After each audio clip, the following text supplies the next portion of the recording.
Thank you, David. It's always great to be back, Cornell. It always feels like a second home, and many good memories. And today I saw both students from the department and from Kamin. It was raising more memories. So I hope everybody will enjoy the talk today, and I appreciate the people that on a Friday afternoon found the time to come. I'm going to talk today about a relatively very central topic currently, both I think in practice and also within the academics world, in assortment optimization. I'm going to try and explain what do I mean by that. It's based on several papers and some ongoing work with subsets of these co-authors. Ali Awad is a PhD student in the Operations Research Center at MIT. Vivek Farias is a colleague of mine in the Sloan School of Management. Vinit Goyal was a postdoc at MIT and currently a faculty at the Columbia IOR department. And Dani Segev also was a postdoc of mine and now is in Israel in Haifa University.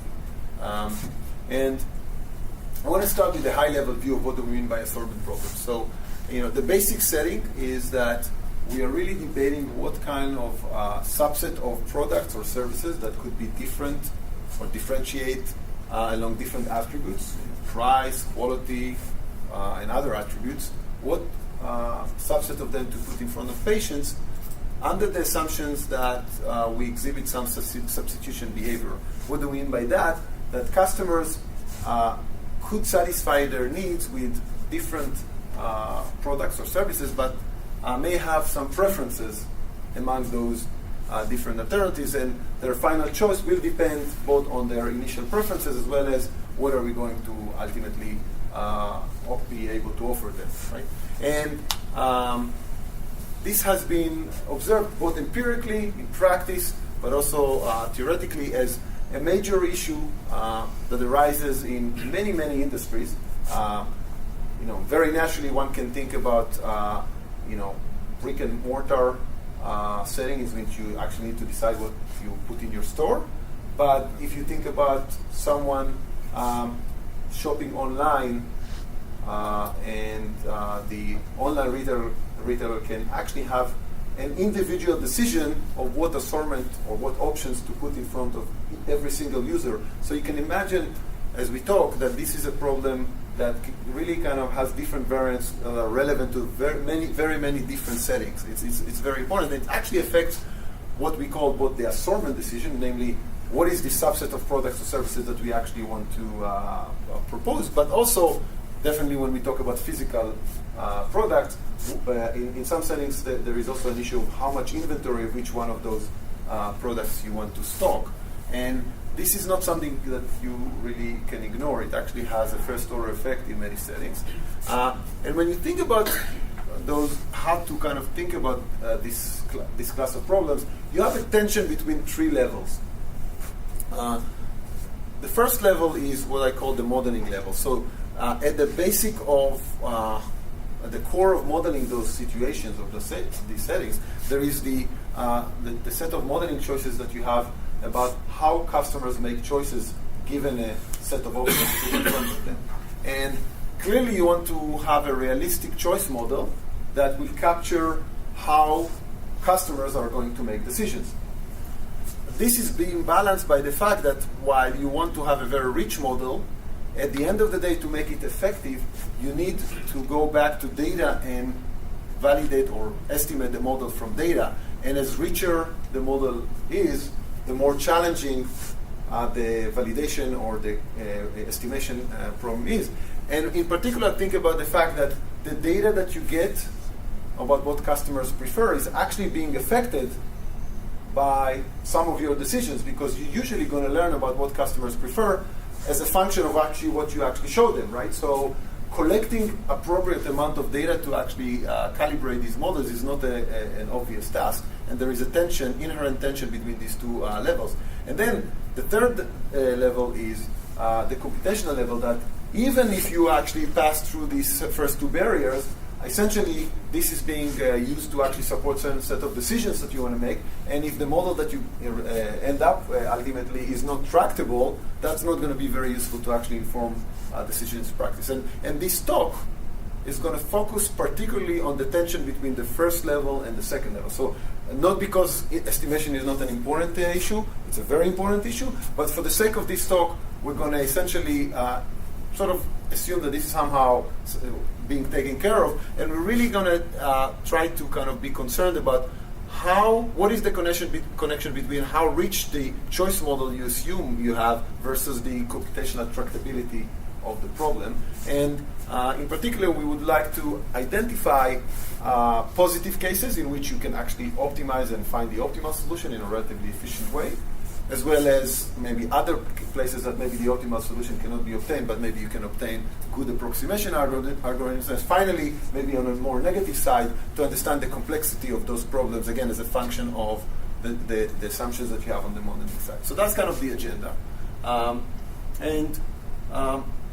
Just at the beginning, I think I want to kind of separate between two fundamental subclasses of problems within the overall range or space of assortment problems, which is what is known as a static assortment problem, in which the only decision that you actually make is that at a strategic level, what subset of products you want to present to customers or make available to customers, and you're not worried about inventory availability. Somehow assume that this is taken care of, and there are many applications. So, for example, one of them is a menu design, right? So, what menu you want to put in front. So, let's just do an example just to demonstrate why is it not an obvious problem. It's America here, so these are typical nutritions that Americans consume, especially toddlers. And I have a lot of toddlers in my house, so I face this problem. So, you have three types of foods here. Each one of them has a price per unit, and I'm not going to assume that this is exogenous given to us. It's actually sort of almost without loss of generality, but I'm also going to assume that I have three types of customers. Each one of them consists of 30% of the population, or 1/3 of the population, sorry. The first type prefers hot dog over sandwich and actually is not willing to consider burger. The second one actually prefers hot dogs over burger, but is not willing to consider sandwich. And the third one is willing to consider all the three of them, and in this order. And maybe the most naive solution to this problem would be just like, well, we want to maximize customer satisfaction, so let's just offer everything, right? And it's not hard in this example to compute that what each one of them is going to choose, right? You offer everyone is going to choose its best first option. They will be very happy, and your expected revenue is going to be $2.7 on average. And it's also very easy to see that the solution of just offering hamburger is actually better from a revenue perspective. Although, if you notice, some of the customers are not going to buy, right? So essentially, as an idea, if you really want to maximize your revenue, you might end up actually not satisfying all the customers, right? Which is, in many industries, it's not like a natural idea, with good or maybe not so good reasons. And in fact, in this case, the expected revenue is going to be $3.3, which is better than before, but actually the optimal solution is to offer sandwich and a burger.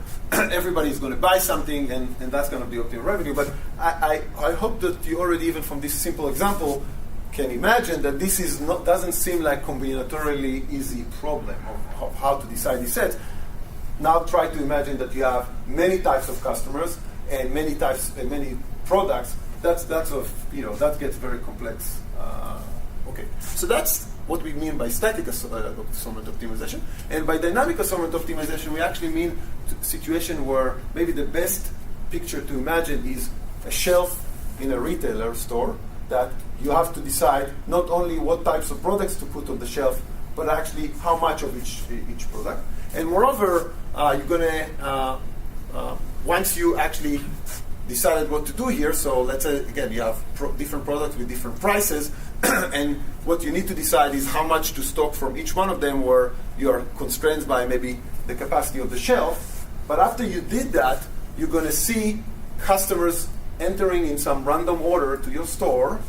Each one of them will have some random preference. For example, this guy might be willing to buy first as a first priority product number 2, and then a second priority product number 3. And if he doesn't find either one of them, he just leave the store. But the substitution between those products is going to be dynamic in the sense that if this guy comes to the store and at that moment you don't have product 2 available, that customer will substitute dynamically without your control and buy product and just take from the shelf product 3, and that's going to be their revenue. And as you can imagine, that's actually a more complex problem, because now you don't only need to worry about what products to put in front of the customer, but actually you need to worry about how much of each, and you really need to take into this account the relatively complex dynamics of dynamic substitution that are going to take place as customer enter your store. Okay? So there are many other variants of assortment problems, but I think that's kind of a fair way to kind of distinguish between two subclasses of problems. Okay? So please stop me if something is not clear. Now, as we discussed before, the theme of this talk is the connection between assumptions on how customers make choices versus how tractable the resulting optimization models are. And a very rich class of problems, of ways to actually model choice are parametric models, and maybe kind of the most known model is the multinomial logic model, that's very well known. So there is a and I'm going to talk about it. There is a lot known about those models, both from an optimization perspective, as well as their limitations in actually capturing customer behaviors. And today we're actually going to take, the vast majority of the focus of the talk today will be on what we call non-parametric choice models, where essentially we're going to think about choice through the notion of preference lists. What do I mean by preference lists? At the very kind of abstract way, you can actually think about it as a permutation over the products, that basically the permutation dictates the priority that this customer has over the set of products that are available. And more formally, the input to this problem will be, again, n products numbered 1 through n, with a price pi for each one of these products. This is going to give it. There will be k types of customers. Each one of them will be associated with a probability or a fraction of that type in the population, and with a permutation over all the products and the no-buy option. So essentially, I'm willing to buy everything that is more preferred to the no-buy options in the order that the permutation dictates. But if I don't find any of those, I'm going to just not buy anything, right? And if we denote rev of j of s as the revenue from customer type j, given that the assortment offered is S, right, then essentially you can write the optimization problem here as finding the subset S over all the set of products such that the expected revenue is being maximized. But as you can imagine, or it's very easy to see, that just writing this problem is exponentially large. So if I just want to define this for every subset S, that's going to be exponentially large. So that may not be the best way to go. So we're going to take care of this later. So, or at least one insight so far is that just explicitly writing down this optimization model in this way is maybe not the most practical thing to do. So we need to think about maybe other ways to kind of think about the problem. So now, the next thing I want to do is actually to use relatively rich literature in marketing about choice models and think about the subset, or another way to think about the class of choice models that I just described through what the notion of consideration sets, where essentially we're going to think about the choice of customers being done in two steps. The first step, people are going to decide what they are willing to buy, and we're going to call that subset the consideration set. These are the sets, these are the products that they are willing to consider buying, right? And then, as a second step, within the consideration set, people will have a way to prioritize with that consideration set. And the major insights that we're going to leverage from the marketing literature, and this is just a recent survey, but there is a very rich literature about that, is that, in fact, the heterogeneity between different customer types is typically empirically is explained through difference in the consideration sets, whereas relatively speaking, there are relatively few ways by which, or few rules by which customers actually prioritize within what they are willing to buy, right? So, what do we mean by that? So let's just sort of think about what could be drivers that will actually dictate consideration set. So price, we all have budget, right? And people usually, rational people, do not buy beyond what they are able to afford. Most of the time. I mean, and we will all agree that if everything is held equal, we all prefer cheaper is better, right? Quality, it's fair to assume that everyone has standards. We all, most of us, we have some threshold we are not willing to compromise on. And it's also fair to assume that quality and price are highly correlated. And is a kind of not too outrageous assumption to assume that price and quality goes together. So higher quality, higher price, and so forth, right?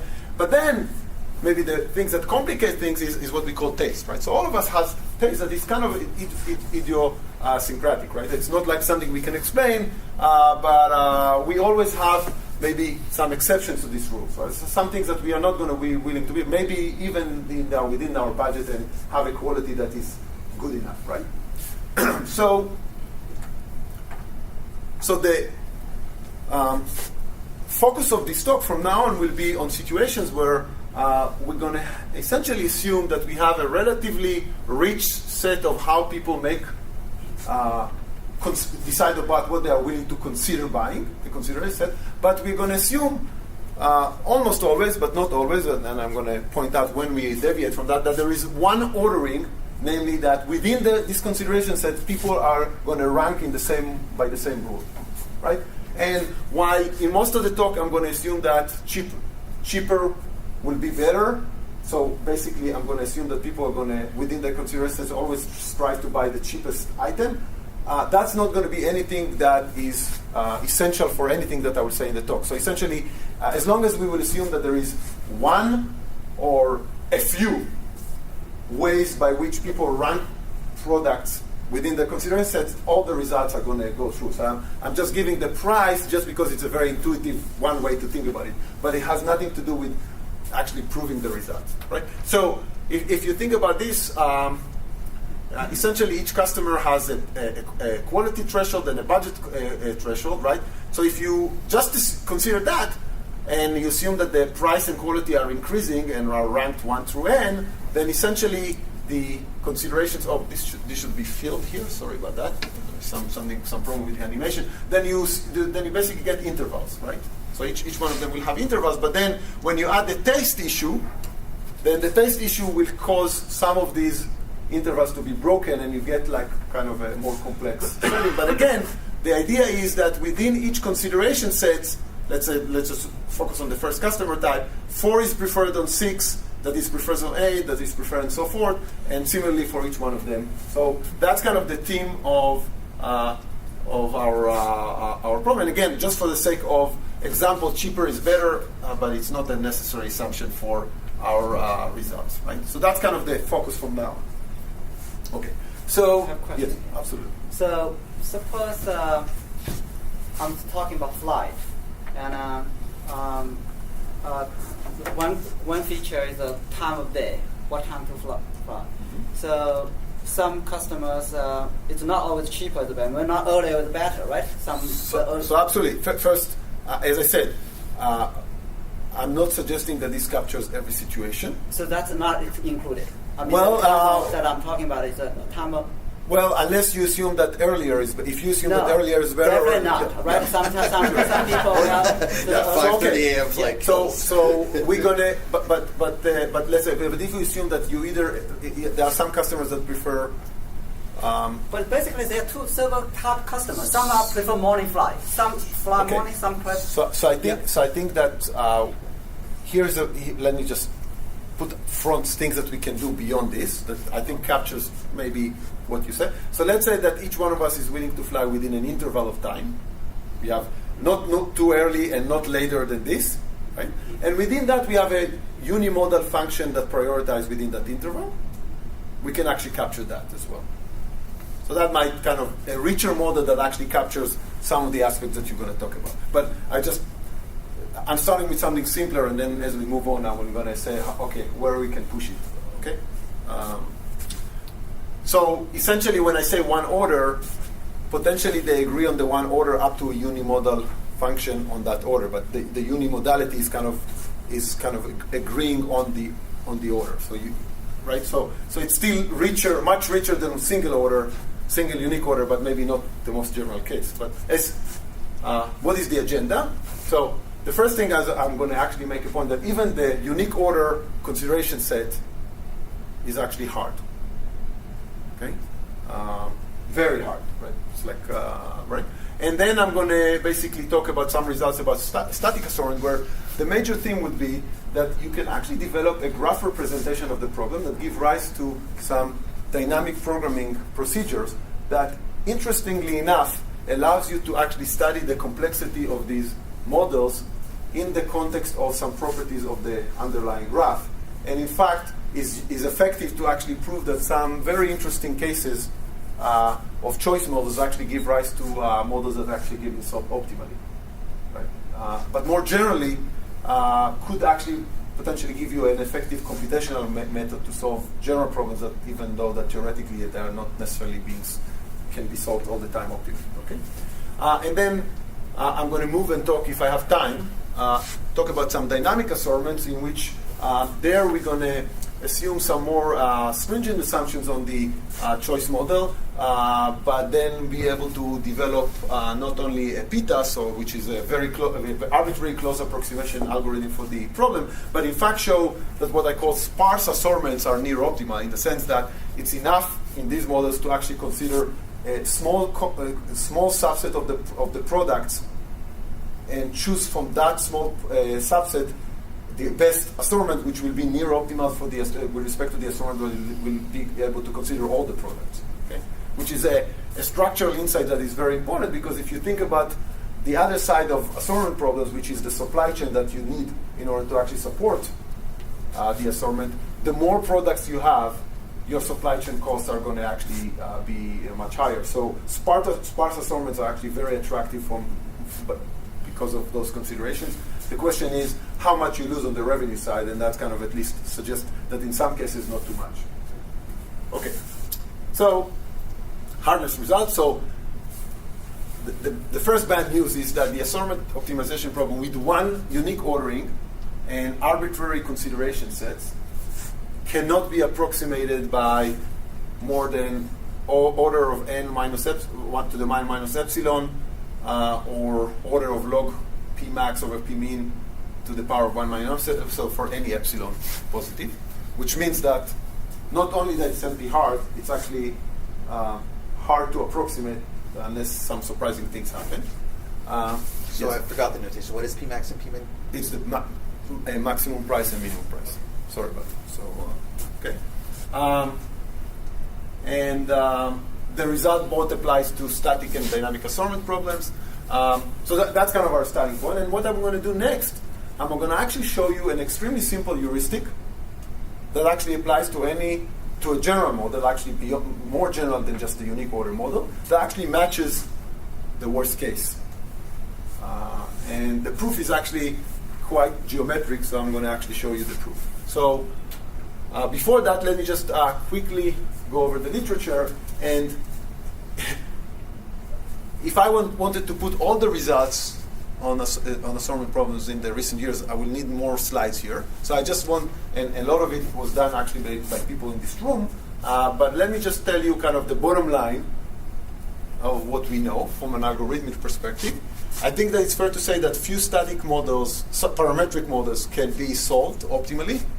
In particular, the multinomial logic problems can be solved as linear programming. Some variants of the nest logic can be solved as well. Other problems are NP hard. Right?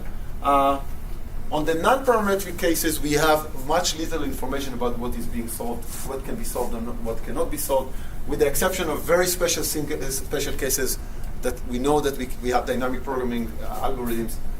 We don't know anything, and in fact, as I will suggest throughout the talk, our framework actually captures all of these special cases as special cases of our framework. So we lift it to a much more general framework. And for the dynamic assortment problems, we only have heuristics. We don't really have any kind of analyzed set of algorithms beyond what I'm going to talk about today.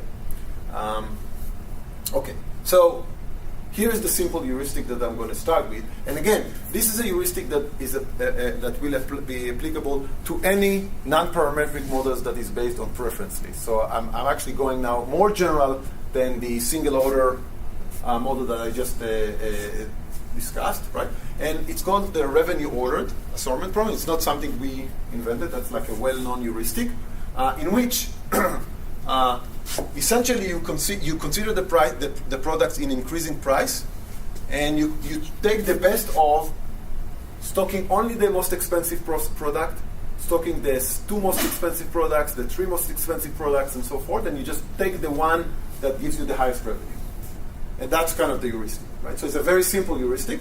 And in order to analyze it, let me just introduce some notation. So I'm going to assume that P1 up to Pn are ordered in increasing price order. And I'm going to look on the different types of customers, the K types of customers, and I'm going to call Bj to be the highest price that customer of type J is willing to buy, namely that if my budget is Bj, there is at least one item with price Bj that I'm willing to buy. Okay, and without loss of generality, I'm going to assume that the types are numbered in a way that the budgets are decreasing, right? In this way. So now, does it have to be straight? No, just for simplicity, yeah, no, it doesn't have to be straight. Okay, so again, what is the heuristic? The heuristic to choose is one of the subsets I up to n, right? Stock all of this. I'm going to just choose one of those sets, and I'm going to take the one that gives me the highest revenue. Now, as an observation, observe that if I stock this, all customers with Bj greater than Pi are going to pay at least Pi or even more. So that's just observe that. Okay, so how do we prove the guarantee of this problem? What I want you to do is to look on the following graph, where the x-axis is the fraction of customers willing to pay a certain level of price, and the y-axis is the level of price. So essentially, if you look on the most expensive price, which without loss of general, just assume that B1 is equal to Pn, lambda 1, which is the fraction of the first type that is willing to pay the most, which I'm going to also call it lambda star.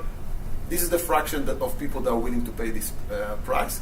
And then the people that are willing to pay B2 is essentially lambda 1 plus lambda 2, and B3 is lambda 1 plus lambda 2 plus lambda 3, and so forth. Okay? And the first observation that I want to argue is that if you look on the area of the purple rectangle, this is an upper bound on opt, because I simply assume here that I get the maximum price each customer type is willing to pay. Fair enough? Now, what I want to claim that if I call the revenue that I get from the revenue ordered heuristics divided by x, if I look on this function, the graph of this function is actually an upper bound on the blue curve. And that comes from the fact that it's not hard to see that the average price received from the RO is actually bigger than Bj for every budget Bj, because if you think about it, I essentially guarantee that each one of them is paying a minimal price, right? But once you have this, then if you integrate the area under the black curve, you immediately get that it's a guarantee of log over 1 over lambda star. When, again, lambda star is the fraction of customers willing to pay the maximum price.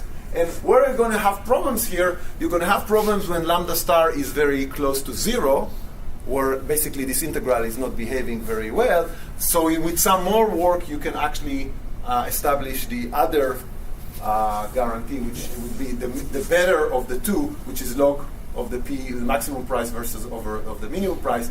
And this is the second bound here is actually matches a result by Hussein and David and Pat for mixture of M&S, but the proof is a very different proof, and the overall bound actually extends because we add this term and the minimum of the two. Okay? So at this point, what we know that, and by the way, it's not hard to see that this is actually matching the basically. This suggests that basically at least this bound is not only a worst case, but it's actually a best case in the sense that there is a policy that matches that bound, and it's actually a very simple policy. So now the question is, okay, that's the general worst case, that's the general bound. Now what happens in the space in between? Okay, and for this, I want to now switch gears and essentially describe this problem through some graph representation. So how are we going to build the graph? So let's just do it through an example. So here are our customer types. We have 4 customer types. We have a unique order. So again, I'm going to assume that 1 is preferred than 2, and preferred 3, and preferred 4. So for this customer prefer 1 and then 3, 1 then 4, 2 and then 5, and so forth. And these are the respective weights of each type. Okay, and I'm going to build the graph in the following way. I'm going to have 2 sets of nodes. It's going to be a bipartite graph. On one side, I'm going to have a node for each product. On another side, I'm going to have a node for each customer type. And then I'm going to use the edges to code the preference list of each one of them, or the consideration set of each one of them. Right? So essentially, C1 has 2 edges to product 1 and product 3 to reflect the fact that these are the products that I'm willing to buy. Now, if you are wondering where the prices here are, they are not, because our algorithm will work for any set of prices whatsoever. And that's, again, what we really need here is the unique order at this point, right? We don't care even on the price. And in fact, each one of these customers could have different prices that they are willing to pay for different products. Our algorithm is oblivious to that. Okay? Now, what is the main observation? The main observation is that if I look at this picture, this graph has 2 connected components. Okay? And it's not hard to see that essentially that decomposes the problem to 2 independent problems, right? I can essentially solve the problem for products 1, 3, and 4 and customer types 1 and 2, and another problem C3 and C2, and another problem, C3 and C4 and 2 and 5, right? Because they don't interact. Right? And we're going to use this insight to actually design a dynamic programming formulation of the problem. And I'm going to demonstrate that in the next slide. Okay? So that's kind of the major insight. So how is to give you a sense of how the dynamic programming is going to work. And I want to warn you in the beginning, don't now try to convince yourself that this is an efficient dynamic programming, because in general it's not. Right? So the trick, the kind of way I'm going to think about this, I'm going to first give a general dynamic programming that in general is actually not efficient, and then I'm going to try and sort of suggest in what cases it actually becomes efficient and what drives the efficiency. Okay? So at this point, just focus on the correctness of the formulation, not the efficiency of the formulation. Okay? So let's just think about that. Let's just define J of S and W, the optimal revenue garnered by a subset of customers of type W. So this is a subset of the nodes on the right here. And a product, and a subset of product S. These are subsets of the nodes here. Whereas what I consider here essentially on the graph is the connected component. Whereas I assume that S and W induce some connected component. Okay? And from the observation in the previous slide, I can assume that I start the graph with that the graph is fully connected, because otherwise I can decompose it to start with and solve each one of them separately. Okay? Now, how is the recursion is going to work out? Let's just focus on the first item, item number 1. Right? And this is the problem that we want to solve, right? So we want to start with all of these guys and all the customer types. And I'm going to make a decision. Should I pick item 1? If I put item 1 in my assortment, what do I know? I know that essentially customer 1 and customer 2 are already done. And why can I assume this? This is exactly when the unique order is playing a role here, because it doesn't matter what I'm going to do later. These guys are always going to buy number 1, right? Because they prefer it. So at this point, I'm going to just count the revenue from selling product 1 to type 1 and 2, right? And I'm going to take them away from the graph with the appropriate edges. And now the graph decomposes to 2 other connected components that corresponds to 2 separate problems based on the insight that we had. Right? On the other hand, going back to the original, if I did not choose either one, the only thing that happens is that it goes away with the edges corresponding to that product. And again, the graph now decomposes to this component, this connected component, this connected component, and then this bigger connected component, where again I can solve each one of them separately. And that's kind of how the dynamic programming works. Now, this is relatively a non-standard dynamic programming, because if you think about how we would teach dynamic programming in our class, we basically say, here is the state space, right? And I'm going to define a problem for each state, and hopefully I'm going to decompose these states in a way that actually I can compute backward. But here, we actually don't know the state space in advance. So we're going to actually use a 2-pass approach in which we're actually going to generate the state space by creating this computational tree and then solve backward. And hopefully it's going to be tractable. But in general, it's not going to be tractable, right? So, but one thing that is interesting is that you can actually prove a couple of interesting properties on the dynamic programming that I just described. First of all, the running time is polynomial in the number of connected components generated by the recursive procedure. But, interestingly enough, this is always going to be better than enumeration. It's going to be just as, it's never going to do something really stupid. It's going to be at least as good as the enumeration. Hopefully, in many cases, it's going to be much better than enumeration, right? And that's kind of the bound that we can bound the number of connected components by this, right? And in fact, everything that I'm going to say is actually going to be valid if I add the capacity constraints in which I actually can choose assortment with bounded number of products on it. So all the results are going to still hold. Now, the question is, before I kind of tell you where this is optimal, is, okay, where this is efficient? So the question is like, okay, why the hell this is going to be ever an efficient thing? So the idea is, because to some extent, if you look backward here, I'm actually I'm enumerating on which products to choose. That seems like exponential by design, right?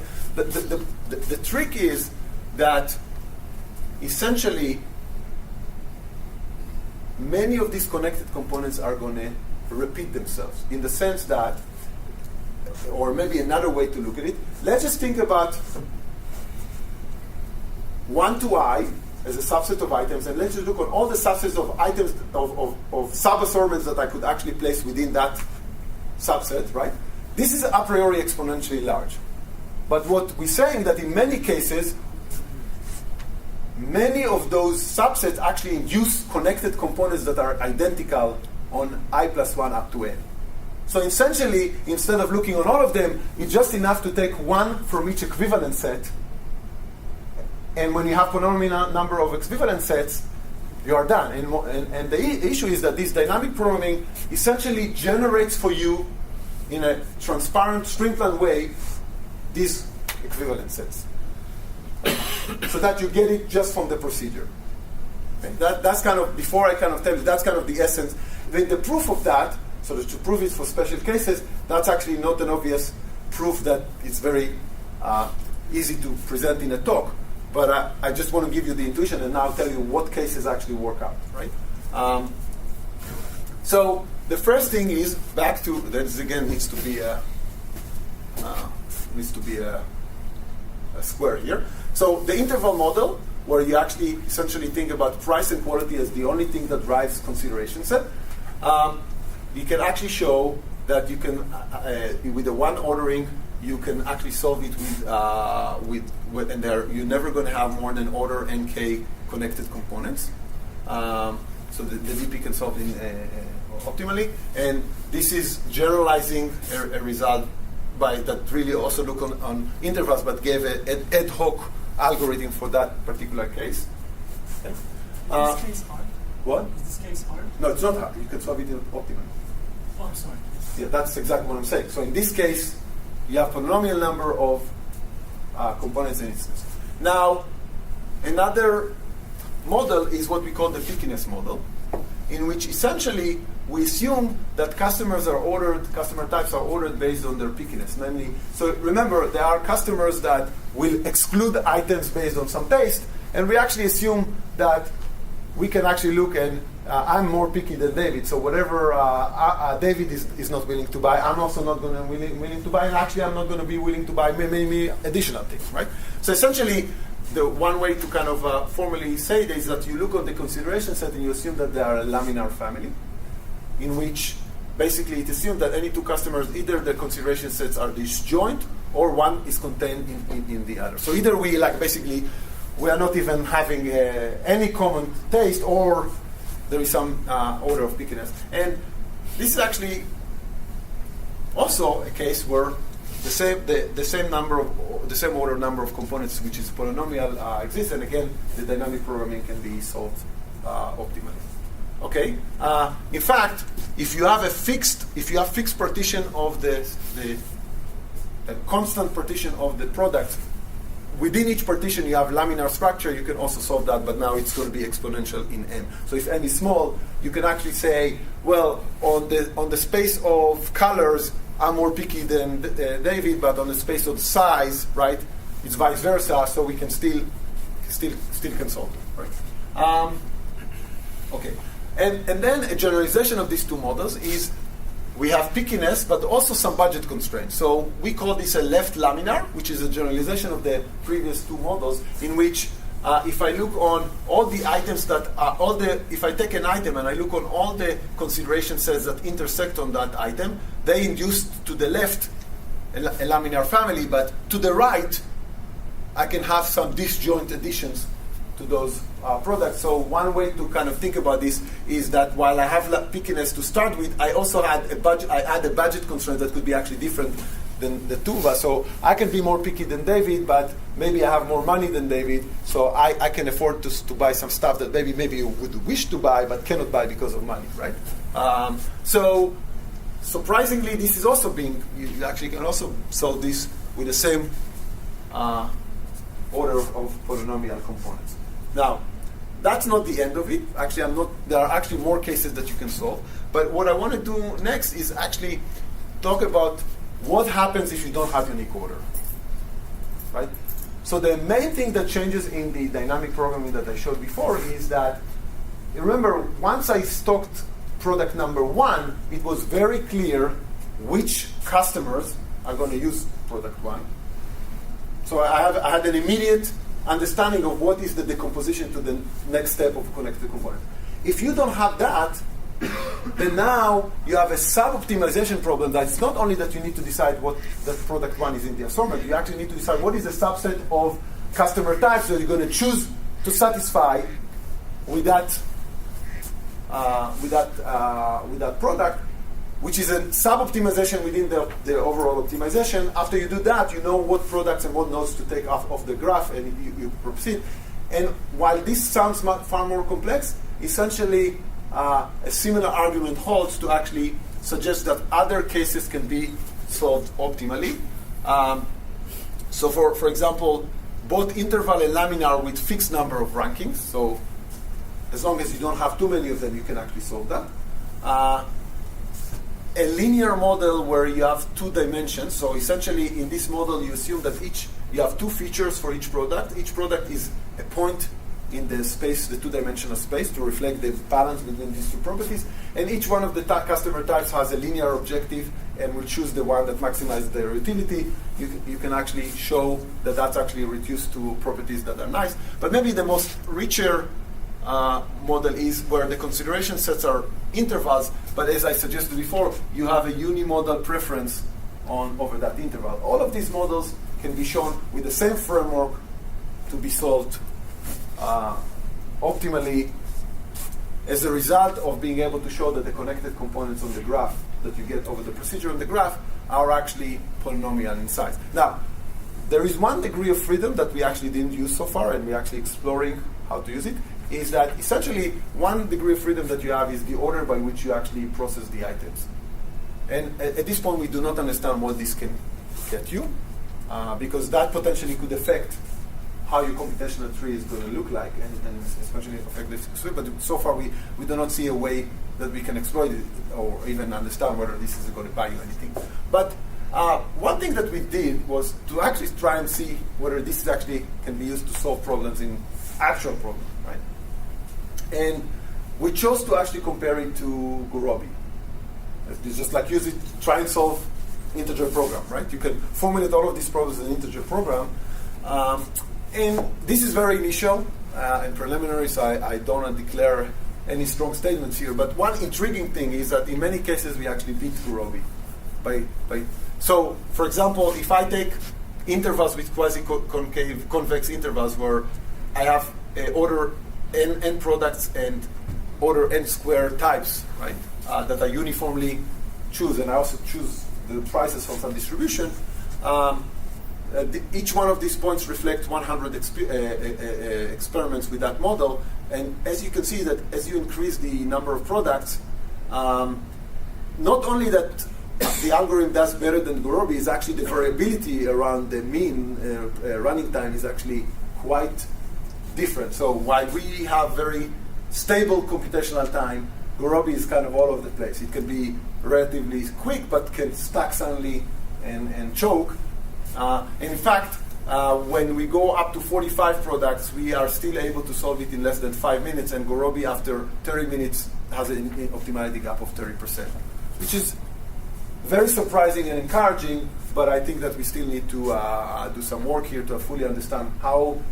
And by the way, I want to kind of point out, this is still without any fancy tricks of pruning the dynamic programming tree. This is like really a vanilla,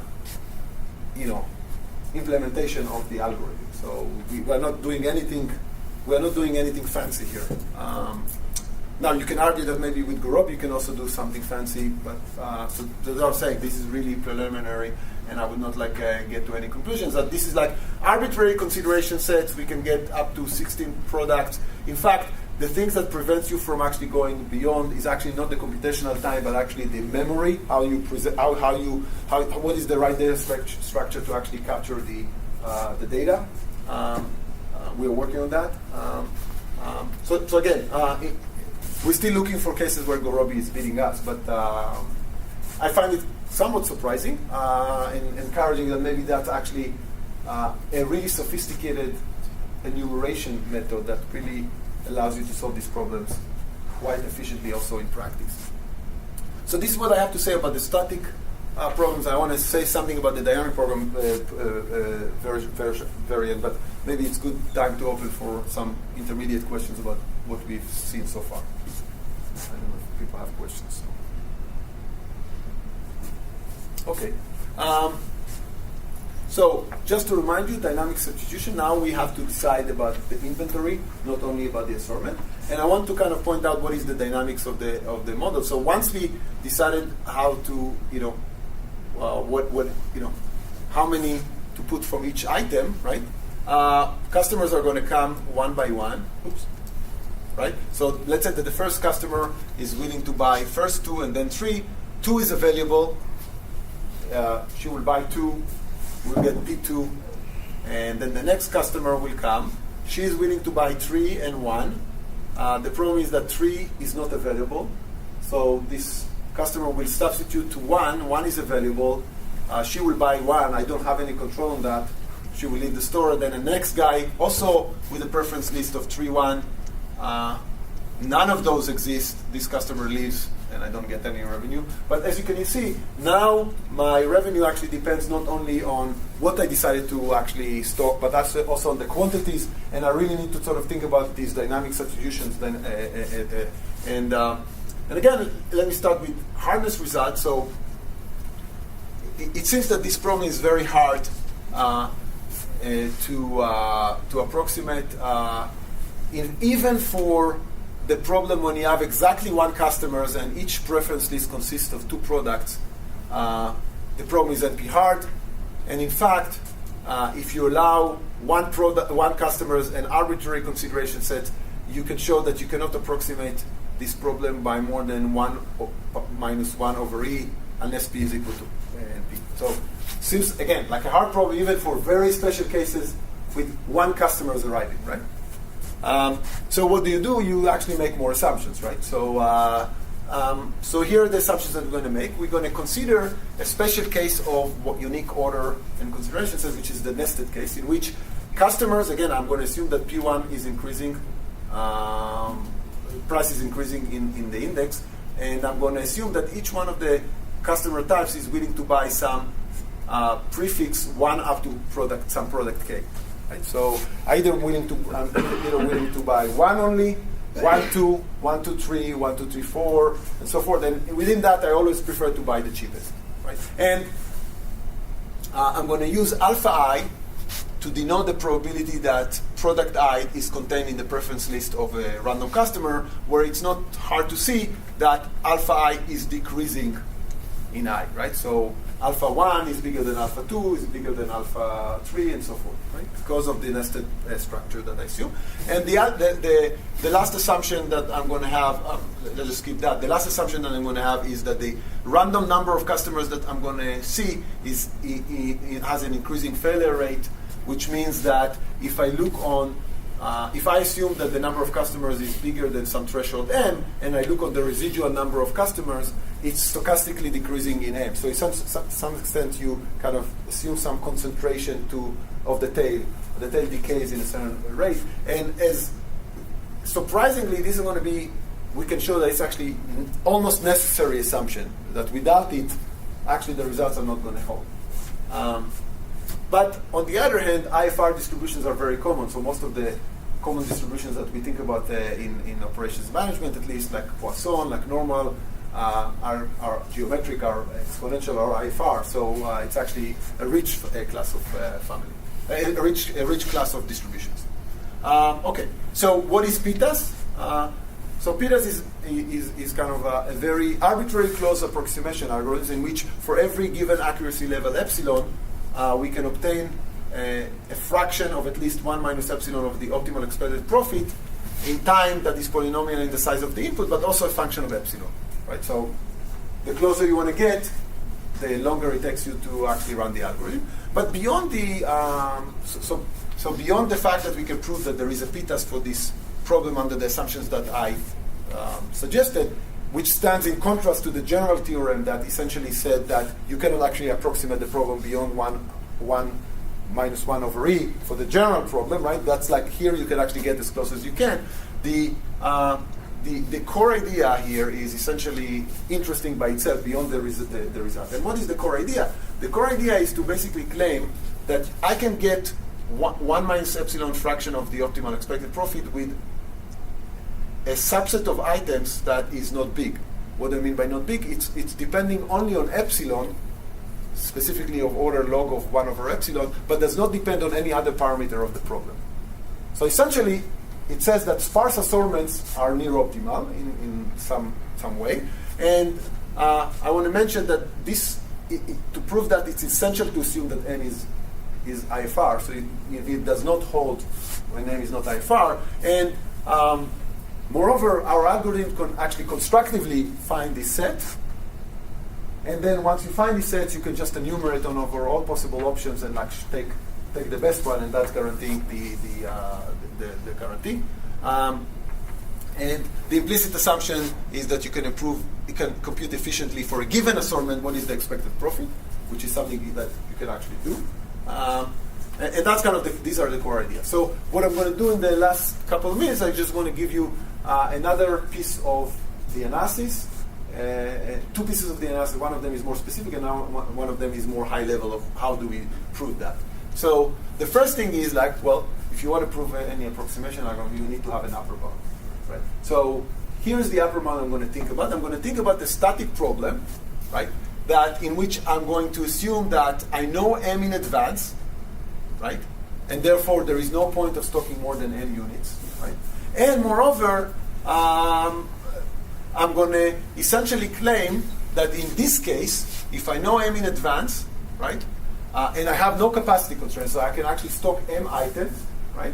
Then the optimal solution has a very nice structure in which I'm going to choose the product that maximizes the instantaneous rate alpha I, which is the probability that the customer is willing to buy I times pi. So that I'm going to only stock m units from that product. And why this is going to give me an upper bound? Well, let's just see. Let's just look at some random customer J and condition on the available assortment upon his arrival or her arrival. Well, let's just assume that I is the cheapest product available upon the arrival of customer J, right? We know that the expected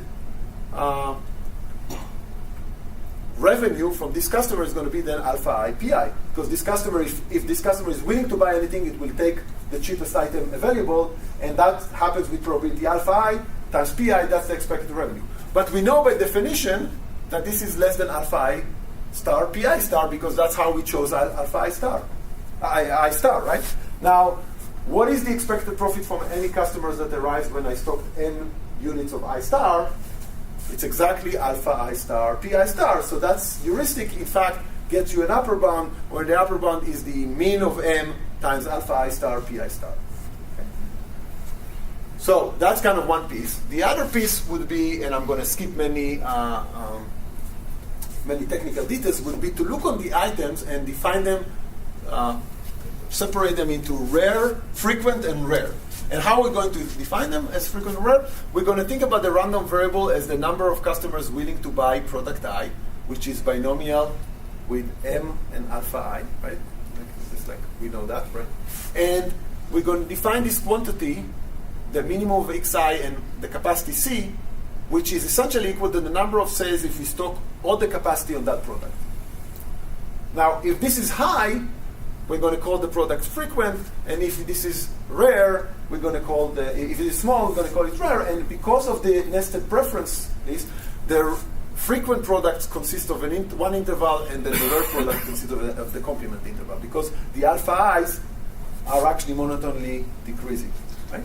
So what are we, and that's kind of the threshold that we're going to choose in a thoughtful way, the threshold as a function of epsilon, but that's going to know how we separate them. And what we can show is that with respect to the frequent item, we can actually substitute these frequent items by only order log of 1 over epsilon item types that could give you a 1 minus epsilon of the profit of the revenue from those items. And for the rare items, the intuition should be that we can only take one item, the one that is the maximal items between these rare products, because essentially for these rare products, because the volume of them is so low compared to the capacity, you can actually think about them as an uncapacitated problem. So if you can think about them as an uncapacitated problem, then the solution that we saw from the previous slides actually applies, although it's not the optimal solution, it's close to be the optimal solution, and that's kind of the intuition why with this set and one more item here, we can actually get what we want. Right? So that's kind of the intuition of what is going on. So let me just conclude here. So I think that what is interesting here that there is practically interesting non-parametric assortment problems that can be solved for, that's like, why is it broken? I don't know, but can be solved. Ignore the for a large. There is a graph representation that seems to be suggesting a dynamic programming framework that allows you to study the complexity of those models in connection to the structure of the graph and actually lead to very interesting results. But not only that, potentially to some computational procedures that are going to work in practice. And there are many ongoing research questions that we are currently pursuing. So what are the additional tractable models, both for the static one? We have some new results about the dynamic substitution models that actually extend the result that I just talked about. And then back to the learning issue. So one of the things that is nice about consideration sets that actually people in marketing have developed efficient ways to actually learn them. So, and this is actually being done through some focus groups and some other, so it's going to be interesting to see which one of those models that are based on considerations that can be learned, and now connect all the the third component that I mentioned at the beginning of the talk, but didn't really address throughout the talk.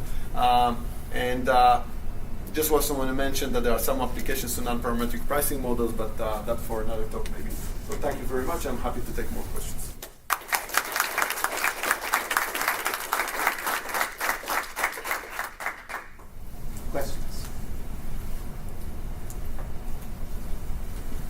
thinking about a model that I guess is a generalization of this, ordered model where there's an ordering, but then people have different preferences, points along that order that they want to be. So like, if I don't have very much money, then I want to buy the cheapest thing that's offered to me and that I can afford. But then if I have a lot of money, then I prefer quality.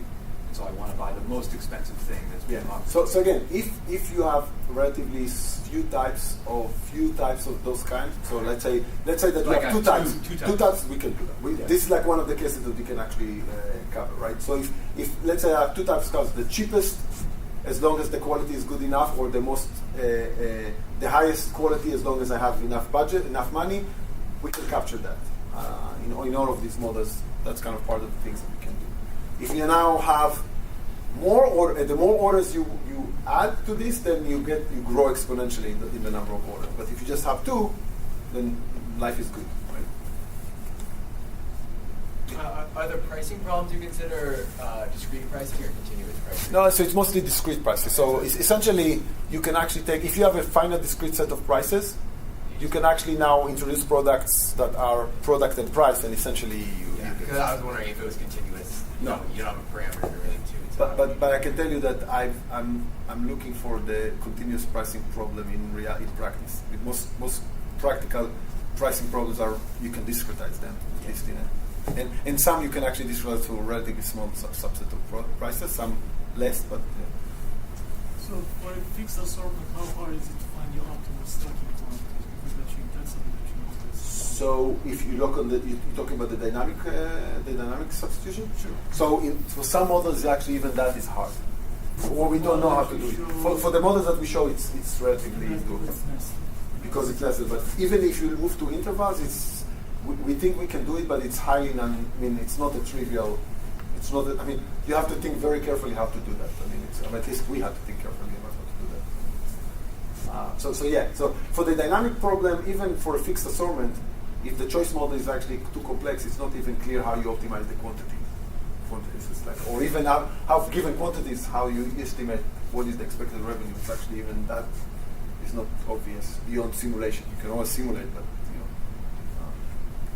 Shane is happy about it. Yeah.